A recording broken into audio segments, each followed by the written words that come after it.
Hello, I'm Mimi Secor, family nurse practitioner specializing in women's health, and today we're talking about the new Pap smear cervical cancer screening guidelines just released this past month by the United States Preventative Services Task Force and also the American Cancer Society, extending the Pap smear guidelines for women in their 20s to every 3 years, and for women 30 and over, every 5 years.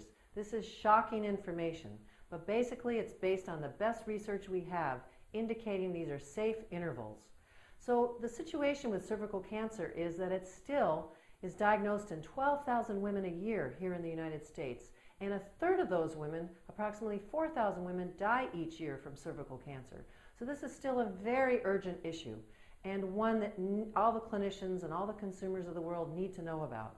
So why do these changes occur? These changes occurred because of research indicating that when women are getting screenings, that they are able to pick up on problems that are precancers early enough to allow for these intervals to occur.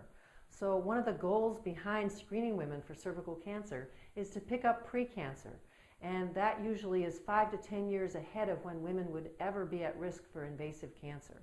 So we have a lot of lead time, and that's the reason why it's so important for women to continue to get screenings. Even though they're not as frequent as we used to recommend, it's still important.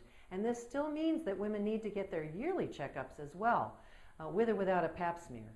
The other change, which isn't really a change, is the continued recommendation that women not receive cervical cancer screening tests until the age of 21. That's because the risk of cervical cancer under that age is so low, under 1%. The other good news is when women reach 65, if they've had 3 consecutive Pap smears that are negative, they can stop having cervical cancer screening tests. Another important change is that if women have had a hysterectomy, they no longer have to have cervical cancer screenings unless they had the hysterectomy for cancer, in which case then they still need to get vaginal Pap smears every year.